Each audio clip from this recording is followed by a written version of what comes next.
मैं मिंबर पे दुआ करूं रात के इस पहर में, आमीन जरूर कहना। अल्लाह 7 भी बेटे दे, एक बेटी जरूर दे। बेटे जगीरों के वारस होते हैं, बेटियां जनाजों की वारस होती हैं। सारी रात बेटे इंतजाम करते हैं, मैयत में बैठ के रोते नहीं। बेटी पूरी रात चारपाई से उठती नहीं। औरतें आके कहती उठ जा, पानी पी ले, कुछ खा ले। रो के कहती आखिरी रात का मेहमान है, कल मेरा पेट का दरवाजा बंद हो जाना। जिनकी बेटियां, बोलो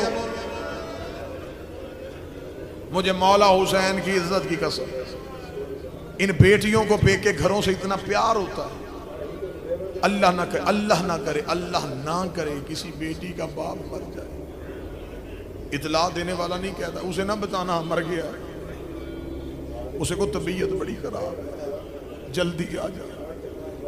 मुझे बोल के बताओ, अल्लाह ना करे किसी बेटी को बाप के मरने की इतला मिले। उस बच्ची को अपनी हाथ की रखी चीजें भूल जाती है। मैं तुम्हारे माशरे की बात कर रहा हूं। वो अपने घर के बाबा जी ताले नहीं लगाती, हमसाई औरतें आती हैं, उसका सामान इकट्ठा करती हैं, उसके बच्चे तैयार करती हैं। आधी रात का वक्त हो ना, लाके के बुजुर्ग आके कहें बेटा अब सवारी कोई नहीं मिलनी, सुबह नहीं चली जाती, रो के कहती है मैं पैदल चली जाऊंगी, मुझे नहीं नींद आनी, मेरा बाबा मर गया है, मुझे जाने दो, रख मेरे सर पे कुरान।